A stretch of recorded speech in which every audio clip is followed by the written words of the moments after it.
둘러봐도 보이지 않고 막혀버린 삶의 현실들 가슴 속에 시린 눈물과 두려움에 지쳐버린 내 삶 아픔 속에 서 있는 내게 3월 20일 주일 예배 하나님께 올려드립니다.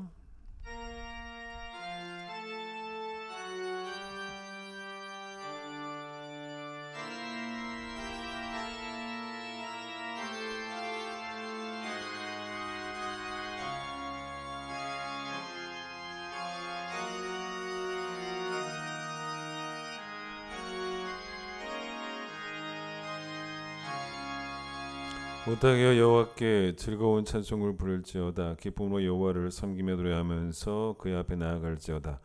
감사함으로 그의 문에 들어가며 찬송함으로 그의 궁정에 들어가서 그에게 감사하며 그의 이름을 송축할지어다. 아멘.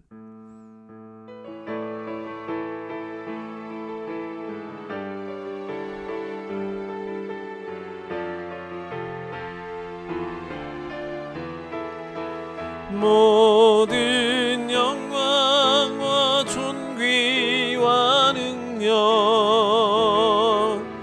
받으소서 받으소서. 영광과 존귀와 능력 받으소서 받으소서.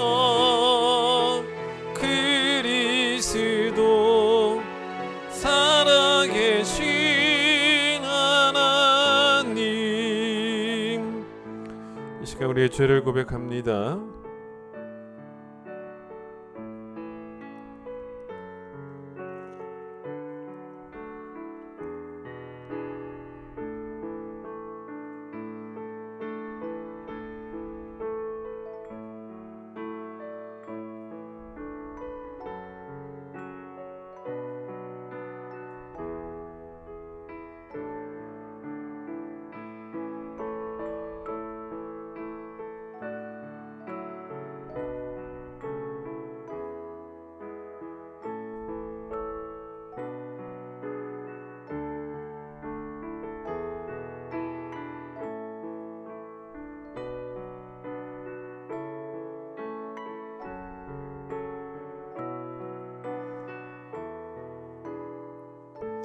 여호와는 긍휼이 많으시고 내려오시며 노하기를 더디하시고 인자하심이 풍부하시도다.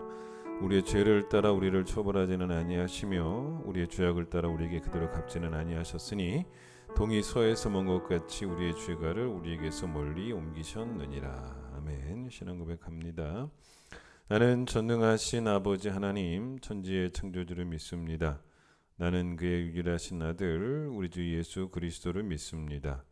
그는 성령으로 잉태되어 동정녀 마리아에게서 나시고 본디오 빌라도에게 고난을 받아 십자가에 못 박혀 죽으시고 장사된 지 사흘 만에 죽은 자 가운데서 다시 살아나셨으며 하늘에 오르시어 전능하신 아버지 하나님 우편에 앉아 계시다가 거기로부터 살아있는 자와 죽은 자를 심판하러 오십니다. 나는 성령을 믿으며 거룩한 공교회와 성도의 교제와 죄를 용서받는 것과 몸의 부활과 영생을 믿습니다. 아멘. 438장 찬송합니다.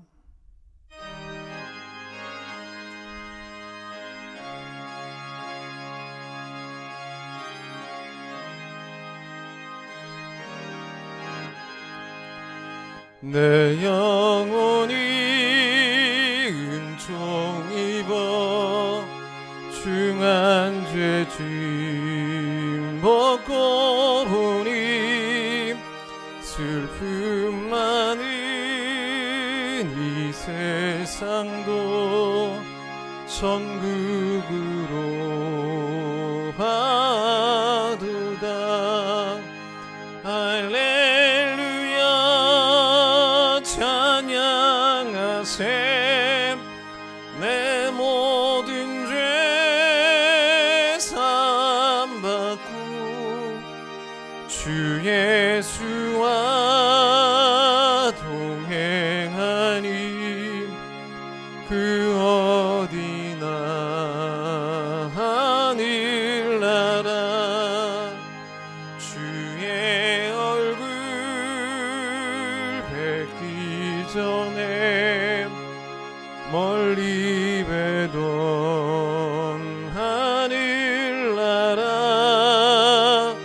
내 맘속에 이루어지니 날로 날로 가깝도다. 할렐루야 찬양하세.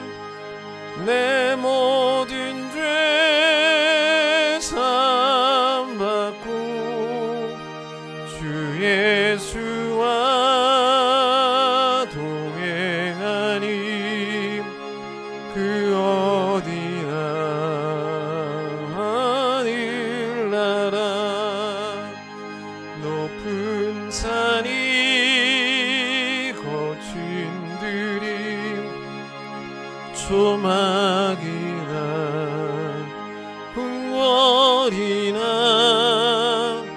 내 주 예수 모신 곳이 그 어디나 하늘나라. 할렐루야 찬양하세. 내 모든 죄 사함받고 주 예수와 동행하니 그 어디나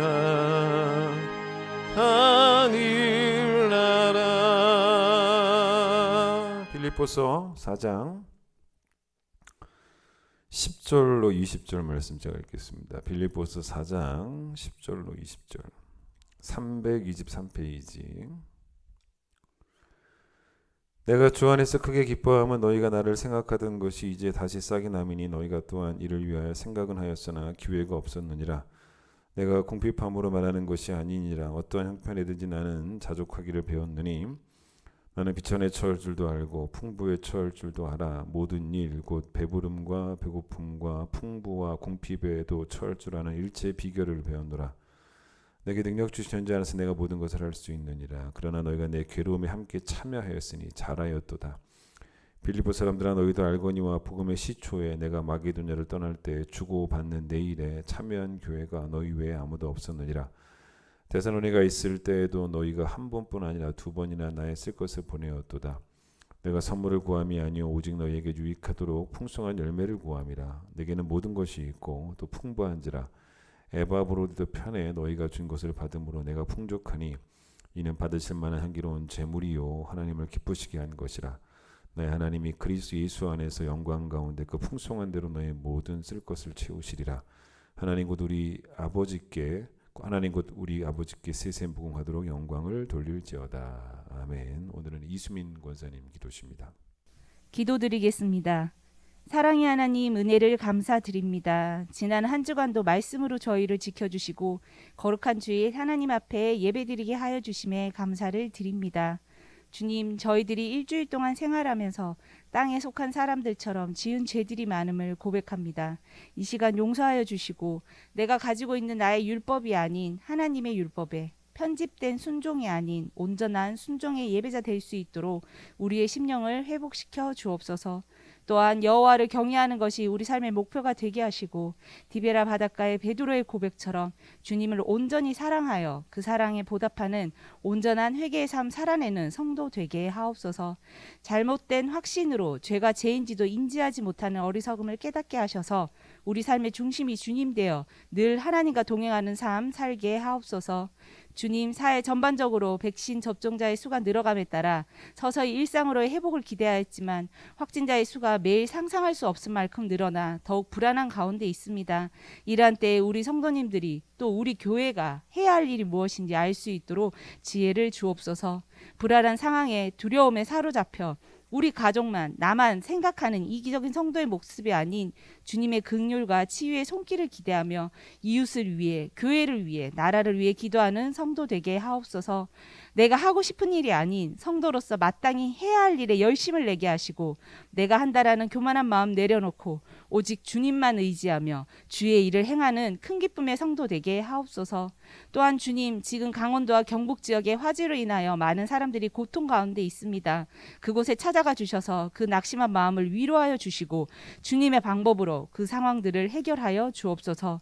이 시간 선교사님들을 위해 기도드립니다. 끝을 알 수 없는 어려운 상황 가운데서도 주님이 일하심을 볼 수 있도록 그 마음에 평안을 주시고 주님께 간구하는 그 모든 것들이 주의 뜻에 합당하게 하여 주시며 매 순간 성령님의 인도하심을 경험하는 기쁨 누리게 하옵소서. 선교지에서 함께 생활하고 있는 가족들에게도 동일한 은혜 내려주셔서 매일매일의 삶이 기쁨과 사랑이 넘칠 수 있도록 그 가정 위에 성령님 함께하여 주옵소서. 특별히 이 시간 우크라이나를 위해 기도드립니다. 전쟁의 고통과 두려움 속에서 주님께 무릎 꿇어 기도하는 그 간구의 목소리를 주님 외면치 말아 주옵소서. 고통 가운데 부르짖는 그들의 간구에 응답하여 주시고 전쟁의 공포로부터 벗어나 주님의 날개 아래 평안을 누릴 수 있도록 성령님 은혜 내려 주옵소서. 이 시간 교회 학교를 위해 기도드립니다.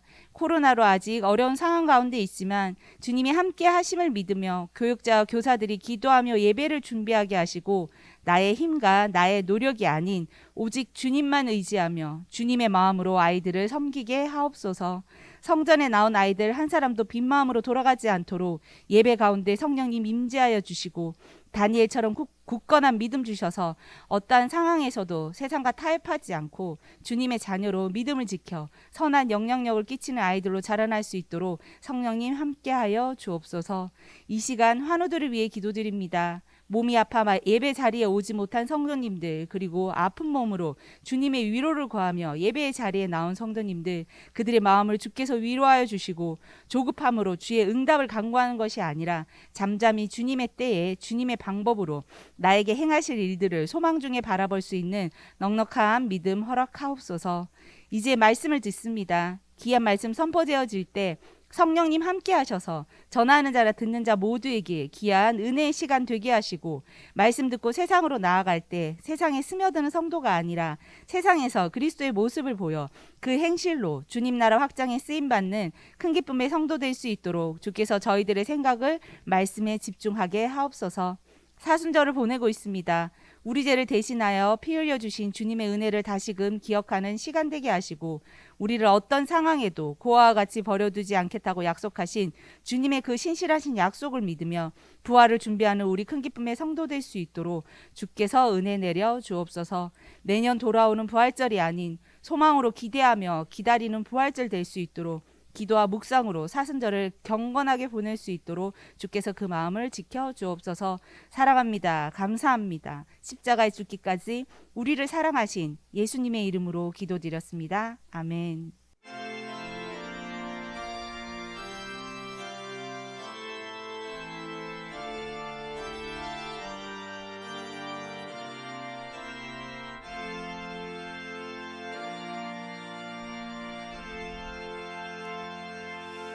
봉헌하겠습니다.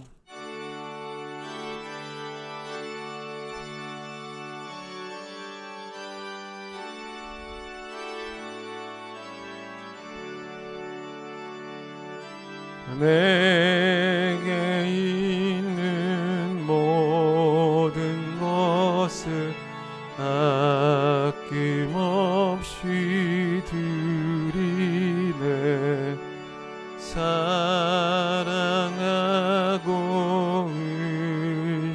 의지하며 주만 따라 살리라.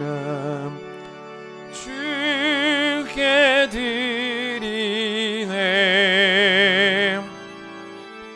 주께 드리네.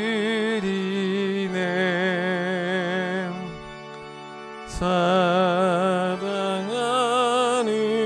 구주 앞에 모두 드리네.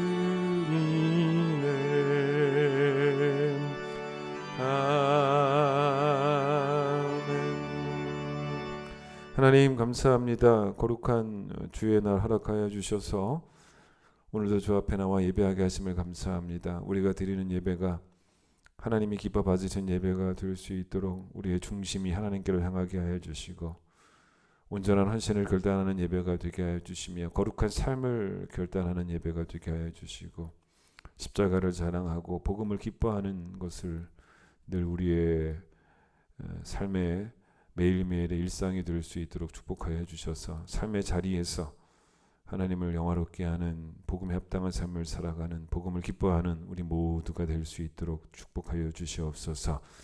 하나님 오늘 주 앞에 귀한 예물 드립니다. 온라인으로 드린 예물을 주님 받아주시기를 원합니다. 10일 주님께 드렸습니다.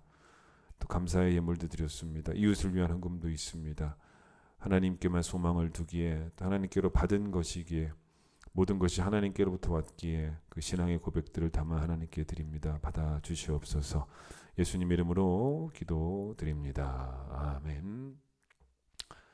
예, 교회 소식 전하겠습니다. 특별한 소식은 없고요. 각자의 자리에서 또 코로나가 많이 또 지금 심해지고 있는데 여러분 건강 잘 관리하시고 또 이미 확진된 분들도 있지요.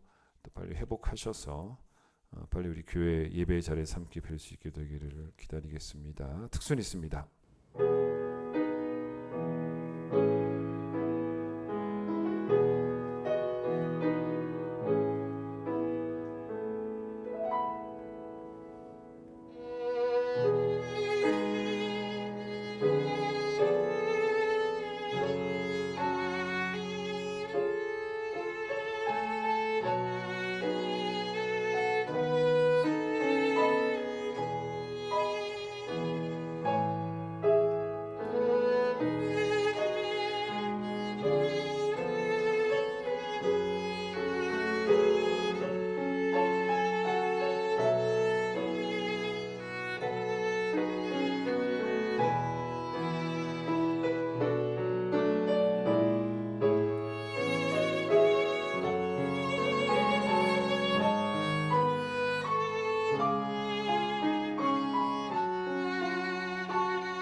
예, 우리 함께 찬양하겠습니다.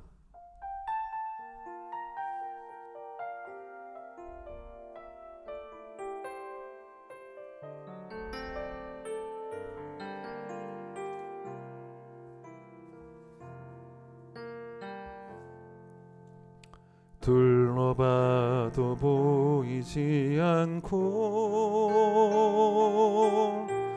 막혀버린 삶의 현실들, 가슴 속에 시린 눈물과 두려움에 지쳐버린 내 삶, 아픔 속에 서 있는 내게 안타까워 손 내미시네. 눈을 드니 주님 계시네. 나를 안고 그의 길로 날 인도하시네. 지금 이 자리에서 주를 바라보며, 지금 이 자리에서 주가 영광 받으시도록 주께 순복하리라, 주께 나아가리라. 지금 이 자리에서 살아내리라. 이 땅을 사는 날 동안 우리가 풍성한 삶을 살려면, 또 행복하게 살려면, 지난번에 설교했던 것처럼 편한 삶이 아니라 풍성한 삶을 살려면요, 꼭 여러분 환경과 상황이 바뀌어야만 하는 건 아닙니다. 여러분, 물론 이제 환경과 상황이 좋게 바뀔 때도 우리는 물론 행복하고 또 감사할 수 있죠. 나를 여러 가지 어려운 고난에서 건지시는 그 하나님의 은혜를 경험하는 것도 감사하고 좋은 일입니다만은, 그러나 환경을 바꾸시는 하나님의 은혜가 없어도 우리가 풍성하고 행복한 삶을 살 수 있는 비결은 내가 나를 바꾸는 믿음이 있으면 된다는 거죠. 내가 바뀌면 된다는 것입니다. 쉽게 생각하면요, 내가 긍정적인 사람이 되면 행복할 수 있고 풍성한 삶을 살 수 있습니다. 우리가 이제 오늘도 바울 서신 빌립보서를 본문으로 삼았는데 뭐 유명한 본문이지만, 우리가 아는 바울은 어떤 사람이었냐면 무척 긍정적인 사람이었습니다. 그러니까 바울이 긍정적인 사람이다라고 하는 것을 알 수 있는 단어가 오늘 본문에 어떤 단어로 나옵니까? 자족이라는 단어로 나오죠. 바울이 얼마나 긍정적인가를 알 수 있습니다. 빌립보서는 옥중에서 쓴 편지죠. 빌립보교의 성도들이 바울에게 에바브로디도를 통해서 일단 필요한 것들을 좀 보내줬다는 것입니다. 그걸 이제 바울이 받고 나서 바울이 교인들에게 이제 편지를 써 보냈는데, 그 편지의 내용이 여러분 나에게 이런 것들 보내줘서 고맙습니다라는 편지를 보내지는 않습니다. 여기 고맙다는 말은 안 나옵니다. 여러분, 이런 예를 한번 들어볼까요? 어떤 교인이 우리 교회에 헌금을 했는데 1억을 헌금했다라고 한번 생각해 보세요. 1억, 큰 돈이죠. 제가 어떻게 반응하는 게 옳겠습니까? 그럼 제가 전화라도 한번 해야겠냐는 거죠. 교회에 1억이나 헌금해 주셔서, 지금 코로나가 참 어려울 때인데 1억이나 헌금해 주셔서 감사합니다라고 제가 교회를 대표해서 인사라도 해야겠냐는 것입니다. 사실은 그건 말이 안 되죠. 제가 예전에 있던 교회에서 어떤 일이 있었냐면, 어떤 교인이 정말 1억을 헌금을 했습니다. 근데 이제 대예배 시간에 목사님이 그분을 호명하고 교인들 앞에서 그분을 칭찬을 하는데 무척 낯뜨겁더라고요. 꼭 그럴 필요가 있는가라고, 온 교인이 그분이 1억 헌금한 거를 알 필요가 있을까? 하나님께 헌금한 건데 라는 생각이 들었습니다. 바울이 이 성도들에게 이 선물을 받고 고맙다라고 말하지 않는 이유는 뭐냐면, 고맙다라고 말한 게 아니고 잘했다라고 말한 이유는 뭐냐면 자기에게 보내준 것이지 않습니까? 자기에게 필요한 걸 교인들이 보내줬는데 그거를 뭐라고 본 것이냐면 헌금이라고 본 거죠. 헌금해줘서 고맙다라는 건 말이 안 되잖아요. 헌금했으니 잘했다라는 거죠.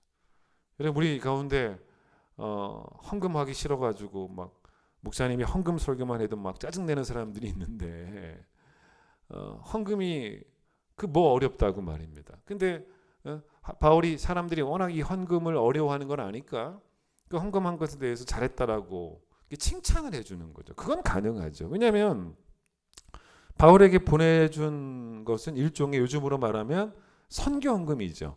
바울이 복음의 최전선에서 싸우고 있었기 때문에 그래서 이제 선교사였던 바울을 교인들이 재정적으로 후원하는 선교 헌금을 교회가 보내준 것이나 마찬가지이기 때문에 4장 18절 보세요. 뭐라고 바울이 말합니까? 이는 내게 보내준 것은 하나님이 받으실 만한 하나님께 드려진 향기로운 제물이다. 하나님을 기쁘시게 한 헌금이다 라고 말을 했습니다.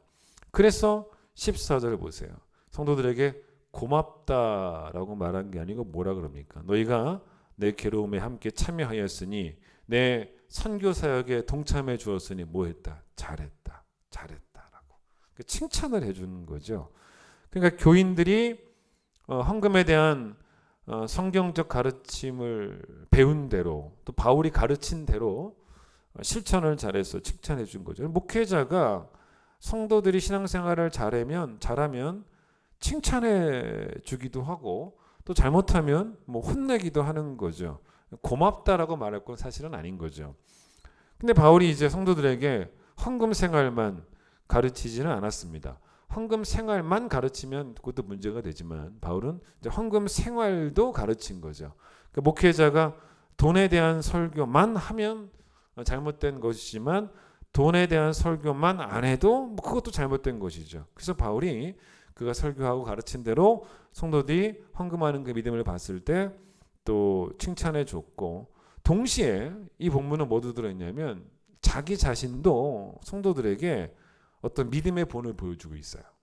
성도들이 잘한 걸 칭찬하고 있지만 또 자기도 끝까지 어떤 믿음의 본을 이 편지를 통해 보여주고 있는데 그게 바로 어떤 믿음이었냐면 자족하는 믿음의 본을 계속 보여주고 있더라는 겁니다. 4장 18절 뭐라 그럽니까? 내게는 모든 것이 있고 또 풍부한지라 에바브로디도 편에 너희가 준 것을 받았는데 내가 풍족하니라고 말합니다. 여러분 일단 옥살이를 하고 있는데 너무 과장됐죠. 너무 표현이 과장됩니다. 모든 게 있다라는 자체가 말이 안 되지 않습니까? 옥살이 하는데 뭐가 모든 게 있겠습니까? 그리고 이 편지를 이렇게 읽어보면 무슨 바울에게 빌립보 교인들이 무슨 수천억이라도 보낸 것처럼 말하지 않습니까? 여러분 때문에 모든 게 있고 풍부하다. 근데 여러분 사실 이게 과장이 아닙니다. 과장이 아니고 바울의 성향입니다. 성향. 그러니까 바울의 성향은 긍정적인 사람입니다. 근데 바울이 원래부터 긍정적인 사람이었다고 원래부터 그런 성향으로 태어났다라고 말할 수는 없죠. 그러니까 바울도 이런 성향 이걸 모든 것이라고 모든 걸 내가 가지고 있다라고 말할 수 있는 그런 아주 긍정적인 성향을 가지도록 하기 위해서 무척 노력을 했습니다. 그래서 노력해서 어떻게 되었냐면 노력해서 4장 11절을 보세요. 어떤 형편이든지 나는 자족하기를 뭐 했다 그럽니까? 배웠다라는 말이 노력했다는 말이죠. 원래 운동선수가 운동을 배우는 과정을 한번 생각해 보십시오. 바울이 지금 자기가 나는 어떤 형편에도 자족하는 사람이다라고 말한 게 아니라 자족하기를 배웠다라는 말은 운동선수의 훈련을 생각해 보시면 됩니다. 수없이 쓰러지고 또 쓰러집니다. 넘어집니다. 그래도 계속 배우면 언젠가는 안 넘어지죠. 잘할 수 있게 됩니다. 그래서 바울도 자기에게 당연히 부정적으로 바라보는 시선이 있었겠지만 고작 이거밖에 없어? 이거밖에 나한테 없네? 라고 말할 수 있는 그런 성향이 바울에게도 있었겠지만 바울은 긍정적인 성향과 긍정적인 시선을 긍정적인 안목을 끊임없이 배우려고 해서 그래서 결국 획득한 게 바로 뭐냐면 자족하는 믿음이었다는 거죠. 그래서 모든 것이 있다라고 말할 수 있는 긍정의 아이콘이 바로 바울이 된 거죠.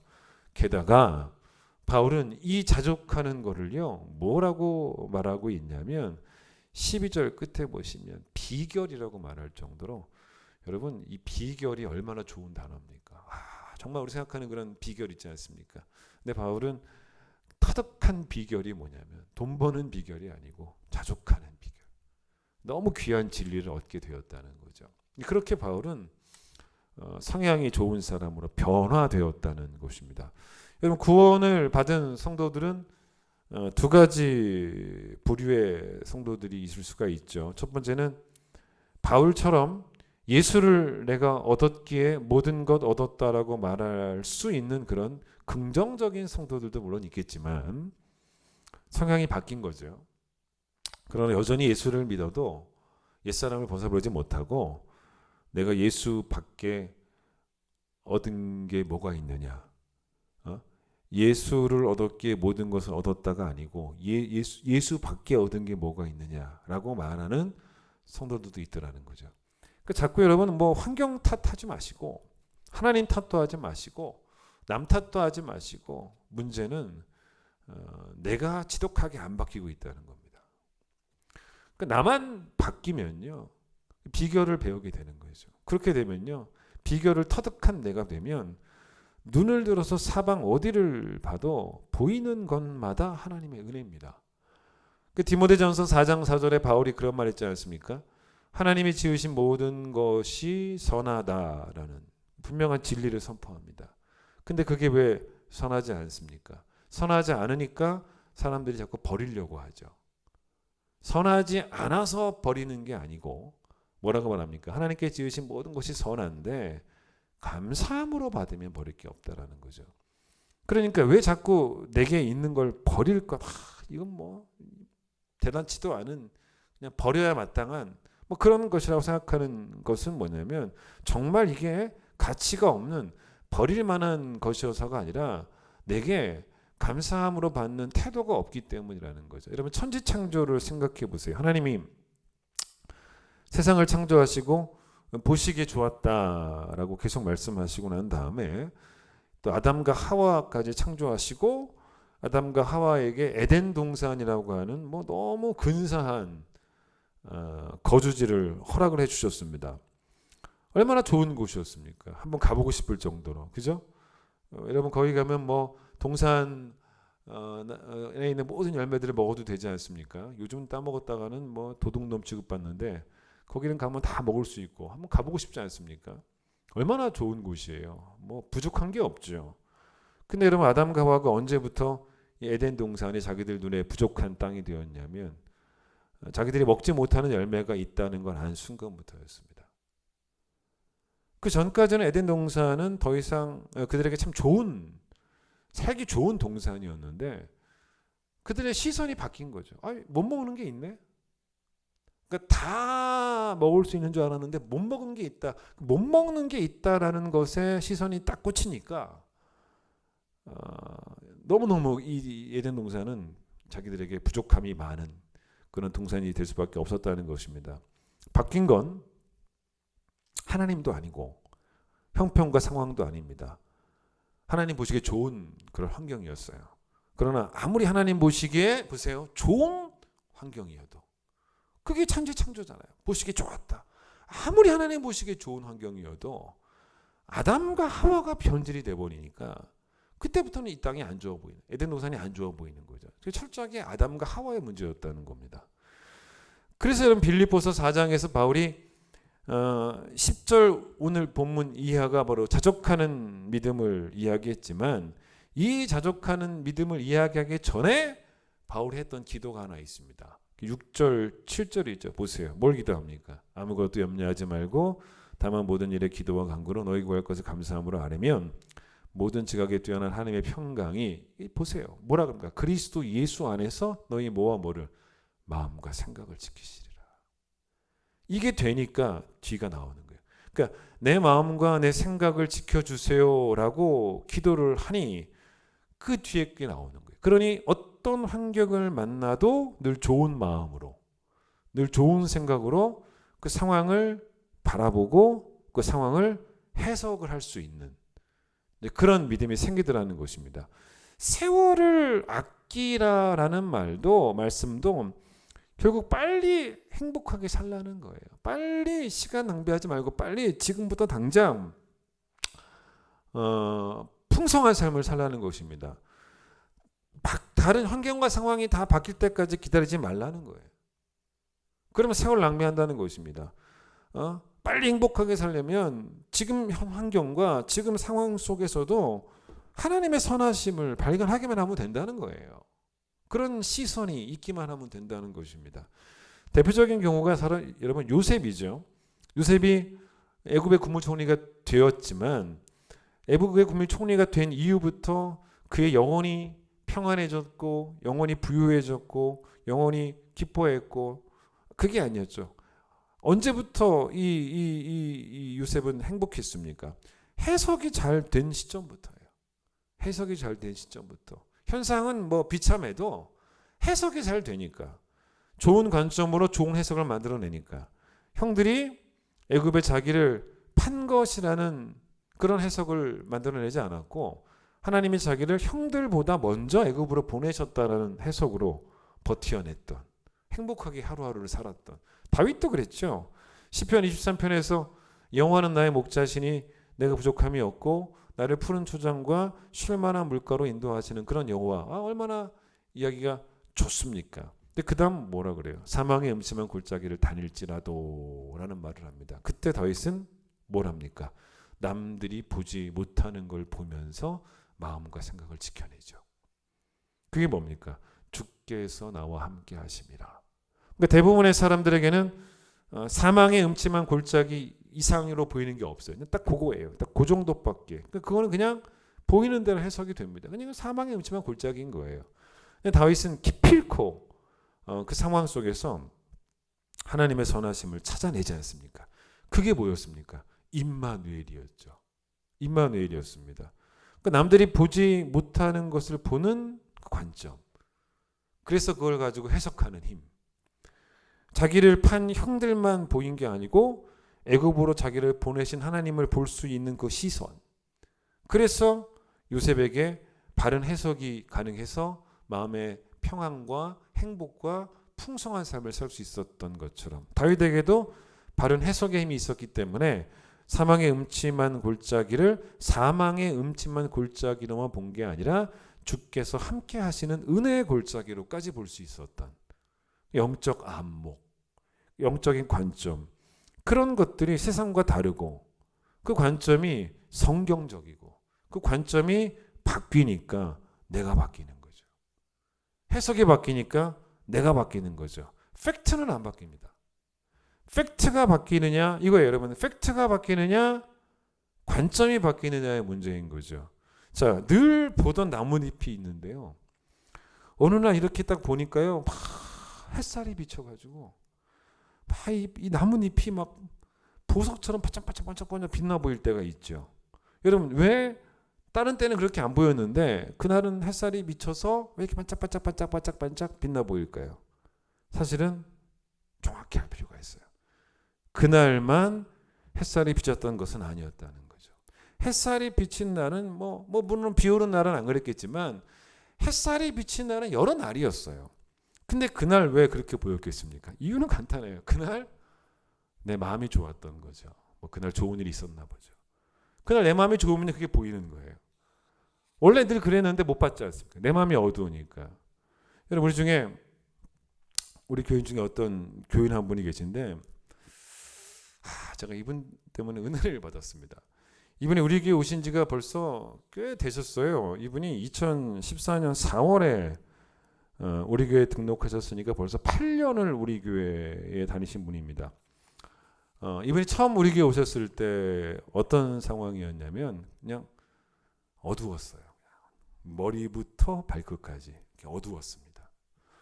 그 남편이 사업적으로 거의 망한 상태였습니다. 경제적으로 그래도 나름대로 잘 살고 있다가 다 폭삭 망해버린 거죠. 그 경제적으로 엄청 어려운 그때에 이제 우리 교회 오신 거예요.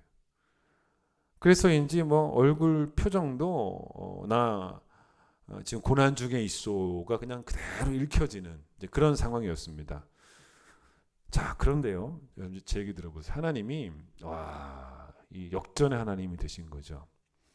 하나님이 이 가정에게 다시 물질의 복을 부어주신 거예요. 그래서 다시 일어났어요.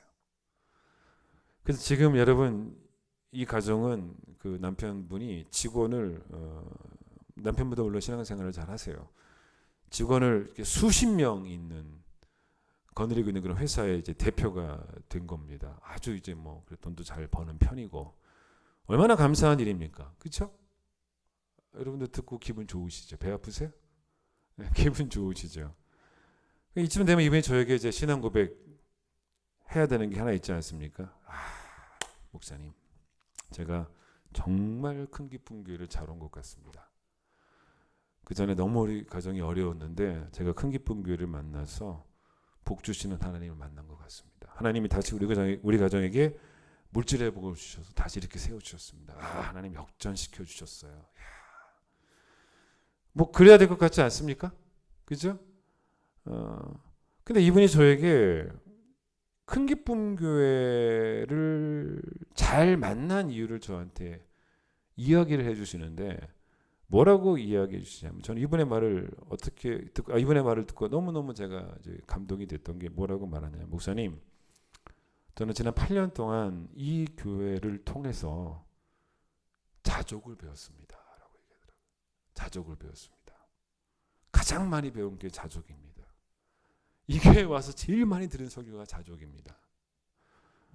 저는 이분의 말을 듣고 이거를 이렇게 해석했습니다. 목사님, 저는요 이 교회에 와서 어떤 사람이 됐냐면 이제는요, 예전에 안 그랬거든요. 근데 이 교회에 와서 저는 이제는 어떤 상황에도 처할 수 있는 사람이 되었습니다.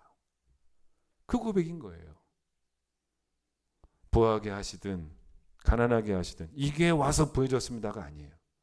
이 교회에 와서 어떤 상황에도 처할 수 있는 일체의 비결을 배웠습니다. 그거예요. 이분에게 너무너무 귀한 비결이 생긴 거죠.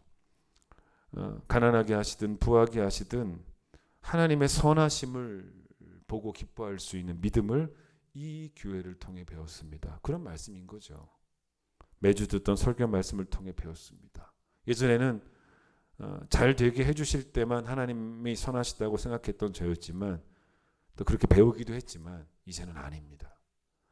하나님은 저를 환경에 휘둘리지 않도록 늘 지금 이 자리에서 하나님을 예배하도록 하기 위하여 나를, 내 존재를 하나님께 뿌리 내리게 하셨습니다. 결국 이런 고백이었다는 거죠. 제가 너무너무 그 고백을 듣고 마음이 좋았어요. 그게 우리가 오늘 부른 찬송가 438장이거든요. 내 뭐가 은총을 입습니까? 내 상황이, 내 형편이 은총을 입어서라고 부르지 않습니다. 제 첫 가사가 뭡니까? 내 영혼이 은총을 입으니까, 영혼이 은총을 입으니까 내 영혼이 새로운 관점을 가지게 되니까 어떻게 되었습니까? 천국이 내 마음속에 이루어졌다는 거예요. 그죠? 내 마음속에 천국이 이루어졌다. 내 환경은 천국이 아닐 수 있어요. 여러분, 환경이 천국이 아니어도 마음이 천국이면 되는 거예요. 그래서 뭐라고 고백합니까? 너무너무 좋은 가사. 높은 산에 있든 거친 들에 있든 초막에 있든 궁궐에 있든 내 주 예수 모신 곳이 그 어디나 하늘나라가 되는 그 신앙을 영혼이 은총을 입으니 경험하게 되었습니다. 전 여러분에게 우리 큰 기쁨 교회가 그런 복을 주는 교회가 되었으면 좋겠어요. 우리 교회 만나서 잘 되었다라는 말이 우리 교회에 만나서 저는 이제 어떤 상황에도 처할 수 있는 비결을 배웠습니다. 그게 맞지 않겠습니까? 제가 지난 목요일에 시차례가 있어가지고 시차례를 다녀왔습니다. 근데 이번 시차례는 이제 어디에서 있었냐면 운정에 있는 거룩한 빛 운정교회, 여러분 아시죠? 거기서 이제 시차례가 있었습니다. 근데 저도 사실은 그 교회를 처음 가봅니다. 시차례는 이제 요 지역 문산, 뭐 교화, 운정 이쪽에 있는 교회들입니다. 금촌 이런 쪽에 있는 교회들이 모여서 전체 더 큰 개념은 노회고 우리 노회가 좀 커요. 서울 서북노회 그래서 서울에 있는 뭐 은평구 쪽에 있는 교회들까지 다 포함되어 있거든요. 일산에 있는 교회. 근데 이제 그 서북 노회 안에 또 이제 시찰들이 또 이렇게 몇 개씩 있어요. 근데 이제 우리는 이제 경서 시찰이라고 해서 이제 경서 시찰 모임이 이번에는 어디 있었냐면 거룩한 빛 운정교회에 있어서 이제 가게 되었습니다. 여러분 알다시피 그 운정에 있는 거룩한 빛 운정교회는 덕이동에 있는 거룩한 빛 광성교회가 이제 분립한 교회죠. 교회가 교회를 또 낳고 아주 좋은 모습이죠. 근데 이제 기존의 거룩한 빛 광성교회 성도들을 이제 그 개척 멤버를 많이 그 교회 이제 보냈고 뭐 그뿐만 아니라 또 운정 그 지역에 또 뭐 새로운 신도들도 뭐 그 지역뿐만 아니라 또 많은 곳에서 그 교회에 또 새로 등록했겠죠. 그래서 벌써 여러분 그 교회는 뭐 큰 대형 교회가 됐습니다. 저희 시찰에 있는 교회가 한 50교회 정도 됐는데 이 거룩한 빛 운정교회는 거의 후발주자거든요. 그렇게 따지고 보면요. 늦게 출발을 했는데 뭐 시작한 지 얼마 안 된 교회니까. 근데 벌써 뭐 재정 규모나 교인의 규모가 우리 시찰에서는 뭐 이런 게 좀 우습긴 하겠지만 그 2위입니다. 2위. 1위가 어디냐면 봉일천 교회입니다. 거기가 1위고 여기가 2위가 된 교회입니다. 우리 교회도 뭐 그렇게 따지고 보면은 한 6위, 한 7위 정도 되는 그런 교회이긴 합니다. 근데 제가 여러분 그 교회를 갔는데요. 처음 갔어요. 건물도 있고 아주 큰 교회 아니겠습니까? 아, 그 교회가 너무 좋아 보이는 거예요. 건물도 너무 좋고요. 주차장도 뭐 밑에 지하로 내려가면 넓게 있고 또 반기는 성도들도 너무너무 이제 밝아 보이고. 근데 이제 제 포인트가 하나 있었습니다. 그 포인트가 뭐냐면 그 교회가 좋아 보인 것이었는데 단어 하나를 바꿔야 돼요. 그 교회도 좋아 보이더라는 겁니다. 그 교회도. 저한테는 그랬어요. 우리 교회보다 더 좋아 보이더라 이게 아니고 그 교회도 좋아 보이더라는 겁니다. 제 마음에 우리 교회도 뭐 이 교회처럼 이런 건물이 있으면 좋겠다라는 생각이 그렇게 기들지는 않았습니다. 자, 우리 교회는 여러분 알다시피 지금 상가에 있고 본당이 5층에 있습니다. 여러분 5층이었어요. 부지 더워요. 덥습니다. 여러분 여름철에 혹시라도 더위를 경험해보고 싶으신 분들 있으면 제 방으로 오세요. 사무실이 엄청 더워요. 그 해가 제 사무실을 끼고 이렇게 하루 종일 돌아요. 그 해가 이렇게 딱 돌아가는 게 보입니다. 이렇게 보여요. 그러니까 사무실이 내내 햇빛이 들어오니까 엄청 덥습니다. 그러나 저는 여름 내내 더위를 못 느껴요. 왜냐하면 우리에게는 LG 에어컨이 있기 때문에. 에어컨이 있어요. 여러분 성도들이 여름에 교회 와서 우리 교회 성도들이 더워 죽겠다고 말하는 분 없어요. 거꾸로입니다. 추워 죽겠다 그래요. 오히려. 저는 제일 좋은 것이 저희 교회가 5층이다 보니 여러분 교회에 곰팡이가 하나도 없습니다. 그게 너무 좋더라고요. 얼마나 뽀송뽀송한지 교회가. 냄새 하나 없는 불쾌한 냄새 없는 그런 우리 교회가 우리 큰 깊은 교회 아니겠습니까? 여러분 이게 뭐냐면요. 좋게 생각하려고 태도를 바꾸면요. 마음을 먹으면 여러분 좋은 점 세다가 잠듭니다. 너무 많아서. 우리 교인들 주일에 교회 올 때 교회 로비에서 성도들 환영하시는 우리 안내위원들 있지 않습니까? 제가 조금 과장되고 조금 죄송한 표현을 쓰면요. 성도들 환영하면서 웃다가 입이 찢어질 것 같은 분들입니다. 그렇게 열심히 환영하십니다. 부둥켜 안아주시기도 하시고. 자 보세요. 거룩한 빛 운정교회 성도들보다 더 좋을 이유도 없고 우리가. 그렇죠? 거룩한 빛 운정교회 성도들이 좋은 것처럼 우리 교회 성도들도 좋은 성도들이라는 거죠. 만약 우리 교회가 지금 5층에 있지만 여러분 지하에 있는 교회다라고 생각해 보세요. 여러분 그래서 좋은 점을 세어보려고 한다면 그럴 때도 많아요. 저는 지하에 있다면 제일 먼저 생각나는 게 뭐냐면 민원이 안 들어올 것 같습니다. 지하에서 아무리 뭐 큰 목소리로 찬양을 하고 악기를 연주하고 큰 목소리로 기도해도 밖으로 안 들리니까 여러분 그런 태도가 필요하지 않겠습니까? 지금 이 자리에서가 되는 거죠. 지금 이 자리에서. 이런 생각도 해볼 필요가 있습니다. 내가 가는 곳마다 사람들과의 관계에 문제가 생기는 경우가 있습니다. 그러면서 하나님이 나를 여기에 보내셨다라고 말하는 건 뭔지 아십니까? 그건 하나님의 이름을 망령도 일컫는 거죠. 부르심이 있어서 이곳에 왔다라고 말하기엔 너무 심하죠. 그럼 잘 보세요. 내가 만나는 사람들, 내가 가는 곳마다 보세요. 사람들과의 관계가 문제가 생길 때, 근데 그럴 경우에 제가 이제 보니까 그런 사람들이 내가 문제가 있다는 생각을 별로 안 해요. 그렇게 막 가는 곳마다 쉽게 말하면 어지러 놓지 않습니까? 근데 다 이야기 들어보면은 나 때문에란 말을 전혀 안 하더라는 거죠.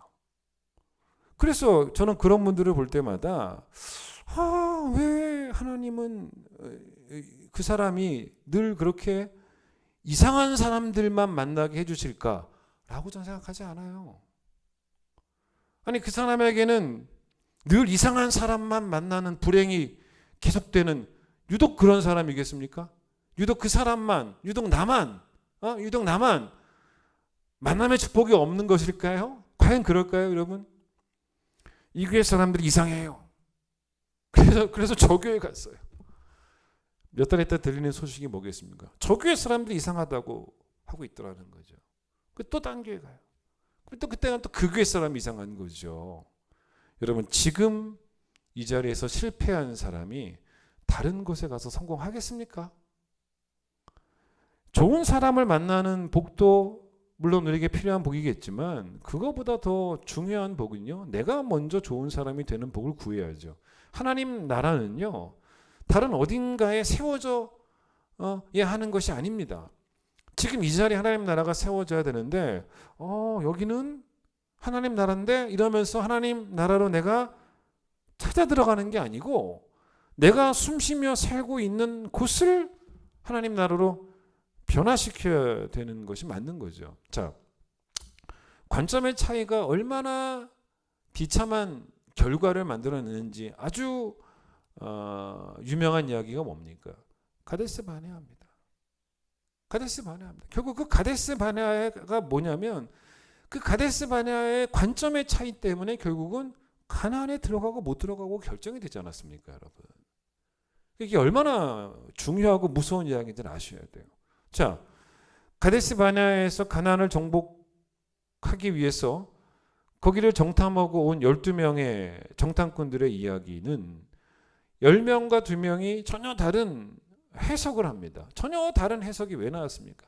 전혀 다른 시각이 있었기 때문에, 전혀 다른 관점이 있었기 때문에 10명에게는 정복할 수 없는 땅으로 해석이 됐고 거주민들은 다 거인과 같은 땅이라고 해석을 했고 관점의 차이였던 거죠. 그러니까 그런 해석이 나오죠. 여호수아와 갈렙은 충분히 정복할 수 있는 땅이라고 해석을 하고 관점의 차이라는 것입니다. 왜냐하면 똑같은 팩트인데 똑같은 형상을 보고 왔지만 관점이 왜 달랐냐면 누군가는 밑에서 올려다보는 관점이었잖아요.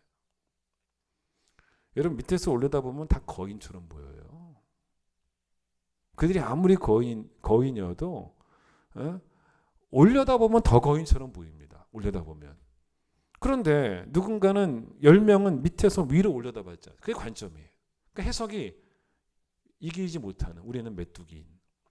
그런데 여호수아 갈렙은 올려본 사람이 아니고 내려봤지 않습니까? 관점이에요, 관점. 그 영적 시각입니다. 그러니까 내려다보니까 뭐 충분히 정복할 수 있는 우리의 밥이라고 말할 수 있었다. 자, 여러분 사실 이제 관점이라고 하는 것은 기준의 문제입니다. 관점이 거룩한 사람, 또 관점이 영적인 안목이 있는 사람, 이런 사람은 성경이 제시한 기준이 관점이 되는, 그걸 가지고 해석하고 판단하는. 예를 들어서 자, 한국 사람은 김치를 잘 먹습니다.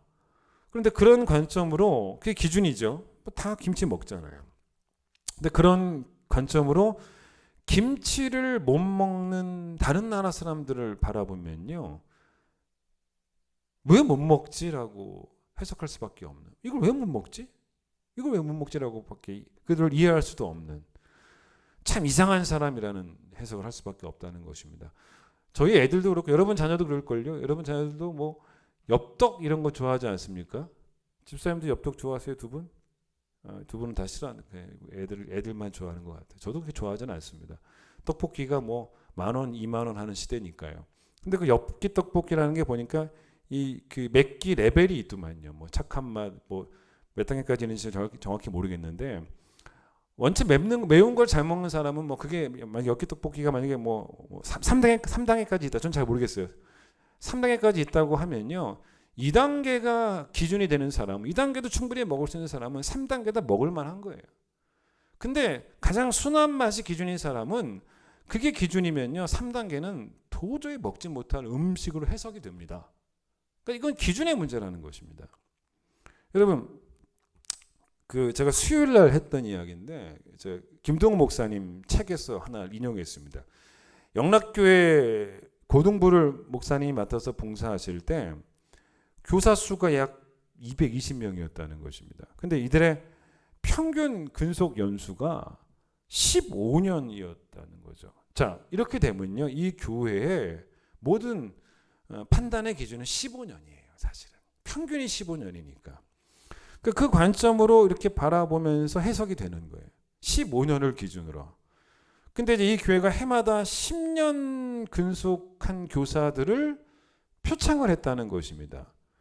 그런데 여러분 10년 근속한 교사가 얼마나 대단합니까? 여러분 우리 교회가 10년째, 올해 10년째죠. 그래서 우리가 이번에 10년 우리가 그 창립을 기념하면서 우리 교회도 10년 근속을 표창할 예정인데 우리 교회는 10년 대단하지 않습니까? 왜 또 다른 기준이 없으니까 그게 이제 기준이 돼버리는 거죠, 사실은. 근데 이 교회는 15년이라는 기준이 있어요. 그러다 보니까 10년 근속 교사가 상을 받아도 그렇게 별로 대단하게 해석이 안 되더라는 겁니다. 목사님 말씀대로라면. 그런데 그때 이 고등부에 이 기준을 뛰어넘는 분이 계셨다는 거예요. 36년을 교사로서 근속하신 장로님이 계시는데 이분은 36년 동안 근속을 했다는 것은 한 해도 빠지지 않고 교사를 했다는 거죠. 그죠? 근데 근속뿐만 아니라 그 36년을 전부 다 개근을 하셨다는 거예요. 개근을. 대단하죠.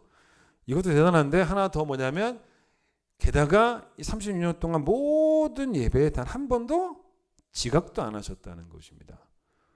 그 장로님을 향해서 김동호 목사님이 뭐라고 말씀하셨냐면 장로님은 사람도 아닙니다. 라고 말씀하셨다는 것입니다. 여러분 기준이 15년쯤 되면요. 36년은 사람이 할 수 없는 횟수가 돼버리는 거예요. 그렇게 해석할 수밖에 없어요. 근데 만약에 이 교회가 또 기준이 바뀔 수가 있죠. 36년이 모든 교사의 평균 근속이 36년이 되면 또 해석이 바뀌어버리는 거예요. 그런 이야기입니다. 그 철저하게 기준의 문제입니다. 그러니까 성경은 우리가 성경이 제시하는 기준을 가지는 믿음이 필요하다는 겁니다. 세상의 기준 따라가지 말라는 거예요. 제가 몇 가지로 오늘 설명할 거예요. 짧게 성경의 기준이 뭔가를. 그럼 마태복음 6장 22절, 23절에도 예수님께서 이 관점의 차이가 행복의 차이를 만들어낸다라고 어떻게 말씀하셨냐면 눈 말씀하십니다. 눈은 몸의 등불이니 여러분 눈이 몸을 밝히는 등불이라는 거예요. 그 몸이라는 말은 뭐 이 몸을 의미한다기보다는 내 존재를 의미하죠. 그럼 내 존재가 왜 어둡냐는 거예요. 눈이 어두우니까, 시선이 어두우니까, 관점이 어두우니까. 들어보세요. 눈은 몸의 등불이니 그러므로 눈이 성하면 온몸이 밝을 것이요 눈이 나쁘면 온몸이 어두울 것이니 그러므로 너에게 있는 빛이 어두우면 그 어둠이 얼마나 더하겠느냐. 사람의 존재가 왜 어둡냐는 것입니다. 그렇죠? 관점이 어두우니 존재가 어둡다는 거예요. 반대로 관점이 밝으면 존재도 밝고 행복한 사람이 될 수 있다는 거죠. 자, 몇 가지 짧게 설명하고 오늘 설교를 마치려고 합니다. 뭐 여러 가지 있겠지만 다 할 수는 없고 이런 기준으로 한번 우리가 바라보자는 겁니다. 첫 번째는 뭐냐면 가장 우리가 기억해야 될 대표적인 관점이 무엇이냐면 우리는 아무것도 가지고 오지 않았다를 기준 삼아야 되는 거예요. 이게 기준 되면요. 바울이 뭐라 그랬습니까? 우리가 가진 것 중에 받지 않은 것이 무엇인가가 기준이 되면 그걸 가지고 그게 기준으로서 바라보는 거예요. 그럼 해석이 잘 돼요. 여러분 아무것도 가지고 오지 않았다라는 걸 기준 삼게 되면 지금 내게 있는 걸 바라보는 관점과 해석이 바뀝니다. 그게 관점이 되면 해석이 어떻게 되냐면 지금 내게 있는 것을 어떻게 해석하냐면 이거는 부족한 게 아니라 남은 거예요. 남은 거. 다 뺏긴 것 같은 절망이 누구에게 임할 수 있었습니까? 욥에게 임할 수 있었다는 거죠.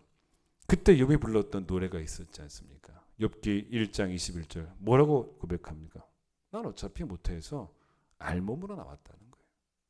또 알몸이 그리로 돌아갈 거라는 것입니다. 주신 이도 여호와시고 거두시는 분도 여호와시니까 여호와 이름이 찬송을 받으셔야 된다는 무슨 말이겠습니까? 진짜 모든 걸 다 빼앗아 가신다 할지라도 왜 찬송할 수 있냐면 생명을 남겨두셨다는 거예요. 찬송하라고 호흡을 남겨두셨다는 것입니다.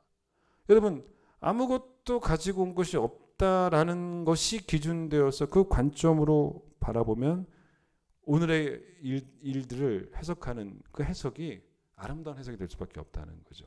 자, 오늘 본문도 그런 상황이죠. 바울이 감옥에 있었는데 감옥에서 어차피 아무것도 내가 가지고 오지 않은 바울이 감옥이라고 할지라도 감옥에서 생명도 있고 감옥에서 먹을 것도 있고 감옥에서 입을 것도 있다는 것은 적어도 바울에게는 5성급 호텔이라도 부끄러워하지 않을 충분한 이유가 되더라는 것입니다. 자, 두 번째도 우리가 좀 늘 주의해야 될 겁니다. 두 번째 기준은 뭐냐면 제발 너의 너됨을 기준 삼지 말라는 거죠. 나의 나됨을 기준으로 삼으라는 것입니다. 하나님의 은혜는 나의 나됨을 이루셨습니다. 하나님의 은혜는 너의 너됨도 이루셨습니다. 각자의 은혜예요. 비교할 수 없는 은혜입니다. 어차피 여러분 우리의 신앙은 경쟁이 아닙니다. 우리가 누구보다 더 많은 복을 받아야 될 이유는 전혀 없어요. 사실 왜냐하면 내가 받은 복도 갚을 길이 없어요. 내가 받은 복도 족한 은혜고 내가 받은 복도 넘치는 은혜인데 여러분 내가 받은 이 복에 감사해서 밤낮 불러서 찬송을 드려도 늘 하신 마음뿐일세. 너의 너됨까지 부러워할 여유가 어디 있습니까? 지금도 빚이 한참 되는데. 그렇죠? 몇 가지 말씀드린다고 했습니다. 짧게 설명드릴게요. 세 번째는 저는 이런 생각입니다. 특별을 기준으로 삼지 말고 여러분 일상을 기준으로 삼는 관점으로 바꾸셔야 돼요.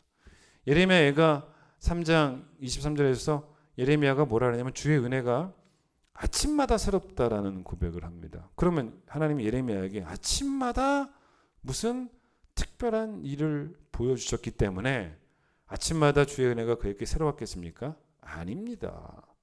그 이유는 간단해요. 예레미야가 변했기 때문인 거죠. 예레미야의 중심이 바뀌었기 때문에. 내가 변하면요. 일상은 다 기적이 됩니다. 제가 좋아하는 표현이 있죠. 살아온 기적이 살아갈 기적이 된다라는 말. 장영애 교수의 말 생각해 보십시오. 그 말은 뭐냐면 이 교수님에게도 살아온 일상은 기적이었다는 거죠. 매일매일이 기적이죠. 여러분 왜 이게 중요하냐면 일상이 기준이 되면요. 여러분 보세요. 일상을 특별하게 볼 줄 알면 제 얘기인 겁니다. 일상을 특별하게 볼 줄 알면 특별한 것도 특별하게 볼 줄 압니다. 근데 만약에 특별한 것만 특별하게 보면요. 일상은 시시해져 버립니다. 이번 여러분 우리가 코로나를 겪으면서 뭘 경험했습니까? 배운 게 하나 있죠. 일상이 특별한 것이었다는 것입니다. 그러니까 자꾸 일상을 기준 삼으셔야 돼요. 일상이 특별하다라고 여러분 계속 여러분에게 가르치시고 그걸 배우면 특별한 것도 당연히 특별할 수밖에 없는. 그다음 네 번째는 오늘을 기준 삼지 말고, 그렇죠? 오늘을 기준 삼지 말고 기준이 중요해요. 장차 올 미래를 기준 삼으라는 것입니다. 이 말은 무슨 말이냐면 아직 제가 이제 천국에 대한 얘기하는 건 아닙니다. 이 말은 무슨 말이냐면 내가 지금 만나고 있는 오늘이 다 끝난 오늘이 아니라는 거죠. 왜냐하면 기준을 잘 정하세요. 하나님은 일하시는 하나님이에요. 그 성경이 뭐라고 말합니까? 성경이 말하는 하나님은 지금도 모든 것을 합하여 선으로 만들고 계시는 하나님이라는 것입니다. 그러니까 여러분 우리 지금 오늘을 바라보면서 끝난 거네 라는 해석이, 그런 관점이 우리를 얼마나 낙담시킵니까? 그러나 성경이 제시하는 기준은 뭐냐면 끝날 때까지 끝난 건 아니라는 거죠. 하나님의 일하심을 믿는, 하나님이 지금도 일하시고 계신다라고 하는, 그래서 지금 선으로 가는 과정이라고 하는 그 시선을 가지게 되면 오늘을 바라보는 해석이 달라진다는 거예요. 그죠? 그 다음 제일 중요한 거라고 말할 수 있긴 하겠죠. 영혼을 기준으로 삼게 되면요, 다른 말로 바꾸면 뭔지 아십니까? 영혼을 기준으로 삼는다는 것은 보이지 않는 걸 기준으로 삼는 거예요. 그러니까 성도는 보이는 것 기준으로 삼게 되면은 안 되고, 보이지 않는 걸 기준으로 삼게 돼서 그 시선으로 해석을 하게 되면요, 해석이 바뀝니다. 그게 바로 고린도후서에서 바울이 했던 말 아니겠습니까? 현재의 고난과 장차올 영광을 비교하는데 현재의 고난은 보이잖아요. 장차올 영광은 보이지 않습니다. 근데 바울이 뭐라 그래요? 보이는 것은 잠깐이지만 보이지 않는 것은 영원합니다. 제가 장례식 가면 제일 많이 강조하는 부분 중에 하나가 바로 이거죠. 그러니까 뭐냐면 현재의 고난과 장차올 영광을 비교할 때 현재 고난 기준 삼지 말고, 그게 바로 관점이죠. 장차올 영광을 기준 삼아서, 그걸 기준 삼아 현재의 고난을 바라보면 현재의 고난은 짧고 가볍다는 거죠. 해석이 바뀌지 않습니까? 근데 기준이 만약에 현재의 고난이 돼버리면요, 이건 해석이 도저히 짧다는 해석이 안 나와요. 가볍다는 해석이 안 나옵니다. 여러분, 암에 걸려 죽어가는 사람한테 가서 이 고난이 짧지요? 이 고난이 가볍죠? 멱살 잡을걸요? 이거 당신 겪어보셨습니까? 근데 어렵죠. 근데 우리가 목사가 가서 해야 될 일이 뭡니까? 목사가 가서 암을 고통당하는 분이 너무너무 힘들어 하실 때 어떤 소망을 드려야 돼요? 영생에 대한 소망을 드려야죠.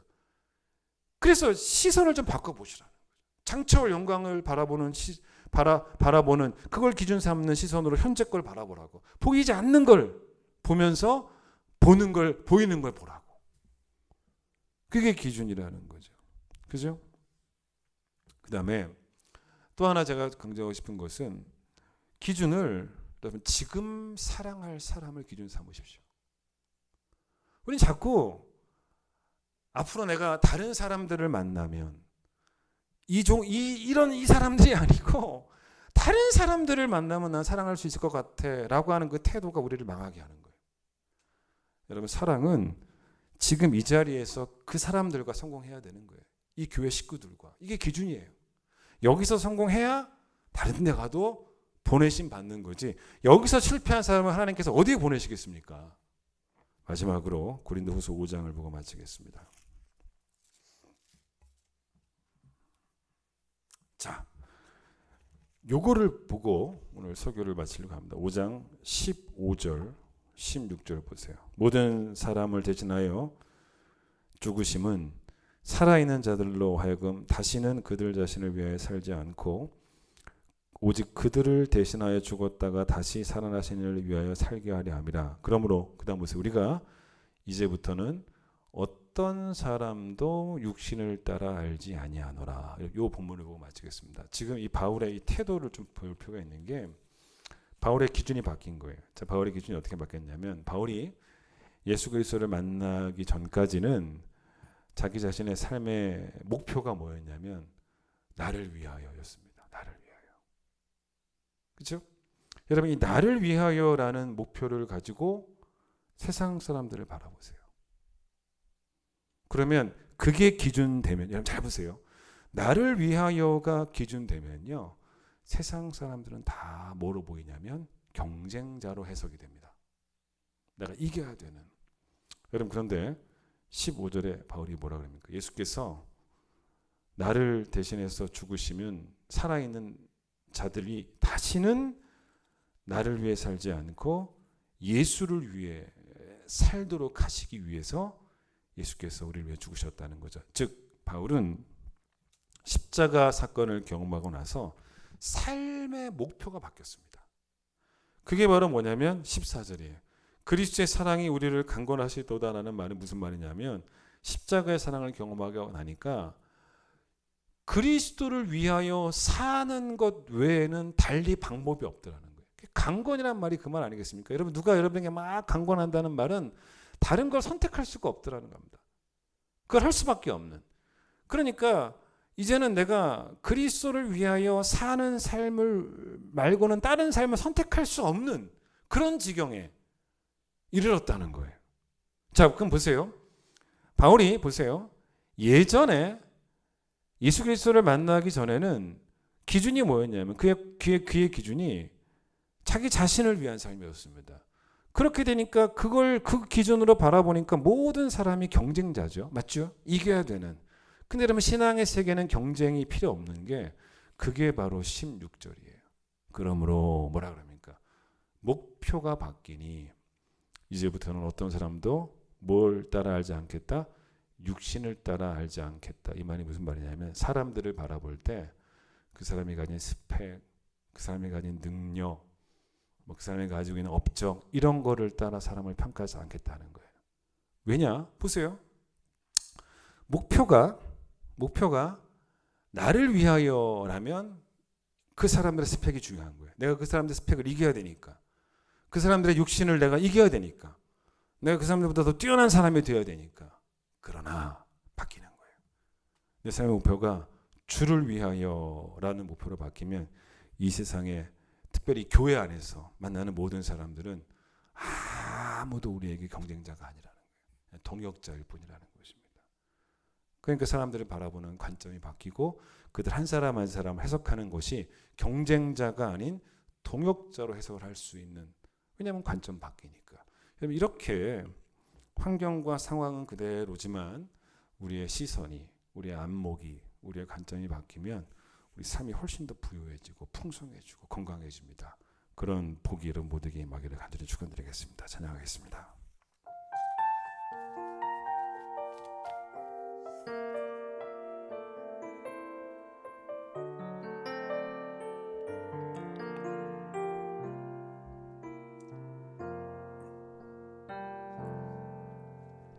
둘러봐도 보이지 않고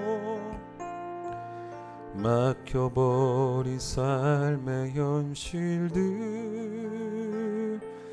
가슴 속에 시린 눈물과 두려움에 지쳐버린 내 삶, 아픔 속에 서 있는 내게 안타까워 손 내미시네. 눈을 드니 주님 계시네. 나를 안고 그의 길로 날 인도하시네. 지금 이 자리에서 주를 바라보며, 지금 이 자리에서 주가 영광 받으시도록 주께 순복하리라, 주께 나가리라. 지금 이 자리에서 살아내리라. 둘러봐도 보이지 않고, 둘러봐도 보이지 않고 막혀버린 삶의 현실들, 가슴 속에 시린 눈물과 두려움에 지쳐버린 내 삶, 속에 서 있는 내게 안타까워 손 내미시네. 눈을 드니 주님 계시네. 나를 안고 그의 길로 날 인도하시네. 지금 이 자리에서 주를 바라보며 지금 이 자리에서 주가 영광 받으시도록 주께 순복하리라. 주께 나가리라. 지금 이 자리에서 살아내리라. 지금 이 자리에서 지금 이 자리에서 주를 바라보며 지금 이 자리에서 주가 영광 받으시도록 주께 순복하리라. 주께 나가리라. 지금 이 자리에서 다시 한번 고백합니다. 지금 이 자리에서 영광 돌리기 원합니다. 지금 이 자리에서 주를 바라보며 지금 이 자리에서 주가 영광 받으시도록 주께 순복하리라. 주께 나가리라. 지금 이 자리에서 살아내리라. 지금 이 자리에서 예배하지 못하고 또 기뻐하지 않고 행복해하지 않고 감사하지 않는 것도 또 지금 이 자리에서 기다리지 못하고 있는 것도 우리의 기준이 잘못되었기 때문에 또 우리의 시선이 잘못되었기 때문에 삶에 대한 해석이 왜곡되었기 때문입니다. 믿음의 선배들은 좋은 영적인 암흑이 있었습니다. 세상이 바라보는 것들을 기준 삼고 그들을 쫓는 것이 아니고 성경의 기준을 삼아 이 세상을 살아가는 믿음의 사람들이었던 것을 기억하며 하나님 오늘 우리에게 주신 말씀이 우리에게 도전이 되고 또 위로가 되고 새 힘이 될 수 있도록 주님 도와주셔서 하나님 이 땅을 살아갈 때 바른 시선으로 또 바른 해석으로 매일매일의 우리의 삶이 더 깊어지고 더 풍성해지고 또 부유해지는 삶을 살아가는 귀한 성도들이 되어질 수 있도록 하나님께서 축복하여 주시옵소서. 이전에 예수님 놀라우신 은혜와 하나님의 그 크신 사랑과 보혜사 성령님의 함께하심과 역사하심이 오늘 주신 말씀으로 아침마다 그 새로운 은혜를 만나게 되기를 간절히 소망하는 모든 성도들 위해 함께하시길 간절히 축원하옵나이다.